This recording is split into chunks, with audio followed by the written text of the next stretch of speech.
देखिए, जैसा समय चल रहा है उस समय पर नेशनल डेवलपमेंट का ये अवार्ड है, outstanding contribution to national development, राष्ट्रीय विकास। तो ये समझना बहुत ज़रूरी है कि राष्ट्र माने क्या, क्योंकि इस समय राष्ट्र को लेकर के बहुत सारे खतरे हैं, बहुत सारे संदेह हैं।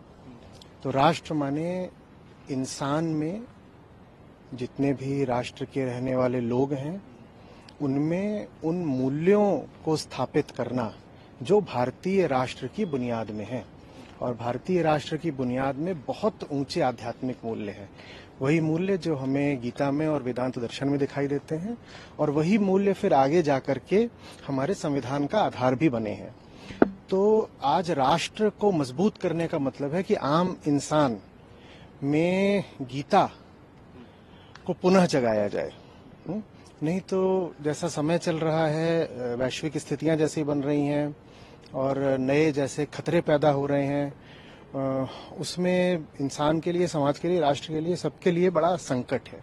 इसी तरीके से नेशनल डेवलपमेंट में फिर विकास की बात आ जाती है। डेवलपमेंट तो विकास का अर्थ ही यही है कि इंसान को भीतर से उन्हीं मूल्यों से, उन्हीं आदर्शों से जोड़ा जाए जिन आदर्शों के कारण भारत महान कहलाता है और जो हमारी पूरी संस्कृति की, सभ्यता की बुनियाद है।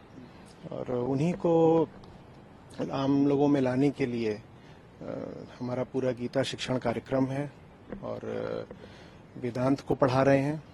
तो शायद इसी कारण से आईआईटी दिल्ली अलुमनाई एसोसिएशन ने ये जो अवार्ड है ये दिया है, और मैं अनुग्रहित हूँ, क्योंकि ये जो अवार्ड है अगर ये मुझे आया है तो वास्तव में ये जितने नागरिक हैं भारत में उन सब को सही दिशा मिले, उस सही दिशा की ओर ले जाने के लिए आया है।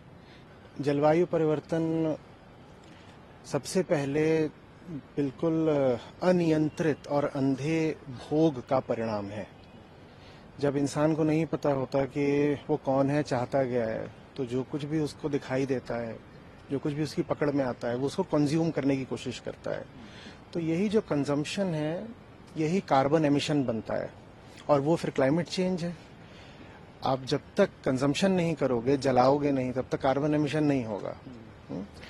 तो और जो कंजम्पशन है वो आता है एक भीतरी आध्यात्मिक रिक्तता से।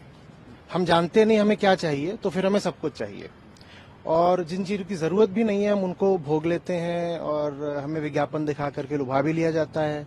और जिसको बेचना है वो भी नहीं जानता उसको क्या चाहिए, तो बस वो अधिक से अधिक अपना माल बेचने में लगा हुआ है।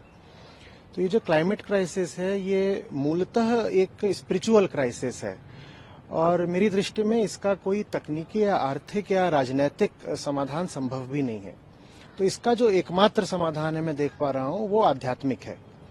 तो जो हमारा पूरा गीता समागम है, शिक्षण कार्यक्रम है, जिसमें अब लगभग 50,000 लोग नियमित तौर पर गीता की, वेदांत की शिक्षा पा रहे हैं, मैं समझता हूँ वो लोगों को सिर्फ दर्शन से नहीं जोड़ रहा है, वो क्लाइमेट क्राइसिस आदि आपदाओं को भी बड़ी सशक्त चुनौती दे रहा है। बस ये है कि बहुत बड़ी संख्या चाहिए लोगों की जिनमें ये जागृति आ सके, पर अगर ये जागृति आ गई तो शायद ये अकेला तरीका होगा जिससे हम क्लाइमेट क्राइसिस के बारे में कोई सार्थक कदम उठा पाएंगे। देखिए, अभी हम गीता की बात कर रहे थे, तो गीता में श्री कृष्ण अर्जुन को कहते हैं कि अर्जुन, ऐसा कोई समय नहीं था जब तुम नहीं थे या मैं नहीं था। तो उसी बात को थोड़ा अगर आगे आप विचार करें तो ये भी सही है कि फिर ऐसा भी कोई समय नहीं था जब दुर्योधन नहीं थे।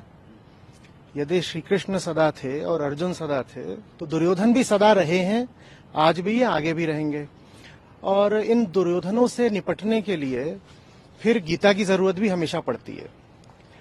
तो समाज में जितनी भी तरीके की अंधी ताकतें हैं, जो हिंसा का रास्ता लेती हैं, निर्दोषों की हत्या करती हैं, जिन्हें कुछ समझना बूझना नहीं है, जो अपनी अंधी मान्यताओं पर चलती हैं और जो उन मान्यताओं को न माने उस पर प्रहार करती हैं, आघात करती हैं, हत्या करती हैं, इनसे तो रण होता आया है सदा।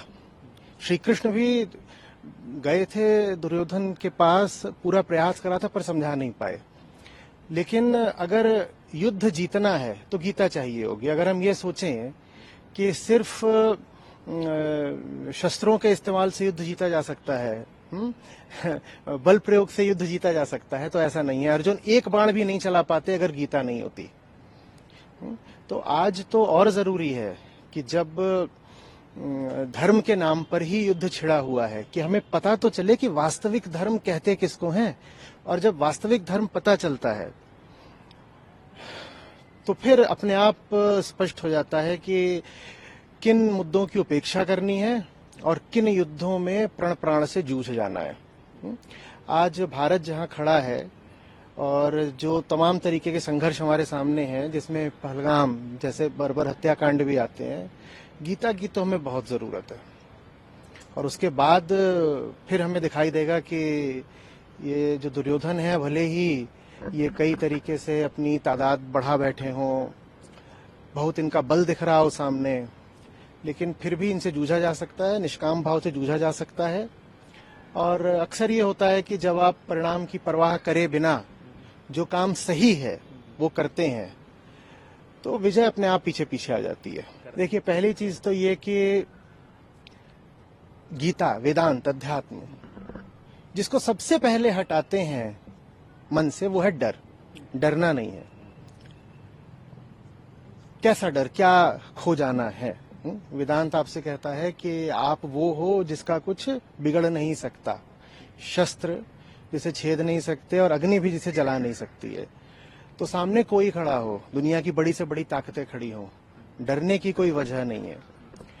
जब हम ओम शांति शांति शांति कहते हैं ना, तो तापत्रय है। उपनिषदों के शांति पाठ का समापन होता है 3 बार शांति कहने से, ओम शांति शांति। वो तापत्रय है, माने 3 तरीके के ताप। ताप माने बिल्कुल गर्म हो गए हैं, प्रतिक्रिया चल गई है, एक भावनात्मक आवेग आ गया है। नहीं, श्री कृष्ण कहते हैं विगत ज्वर। कहते हैं कि गर्मी में कोई काम नहीं करना, युद्ध पूरा लड़ना और अंत तक लड़ना है, लेकिन विगत ज्वर होकर के। ज्वर माने बुखार, है ना, कि सामने वाले ने कुछ करा और उसने करा ही आपको भड़काने के लिए है, और आपने प्रतिक्रियावश फिर कुछ कर दिया। वो तो चाहता है कि आप प्रतिक्रिया करें। हम जो करेंगे अपने बोध से करेंगे, अपनी समझ से करेंगे, उसके कहे अनुसार प्रतिक्रिया नहीं करेंगे, उसके चाहे अनुसार हम रिएक्शन नहीं करेंगे। तो इमोशनल रिएक्टिविटी, इसको गीता कहती है कि रोको, और इसको जब रोक लोगे तो उसके बाद सार्थक युद्ध कर पाओगे, फिर जीत भी हासिल होगी।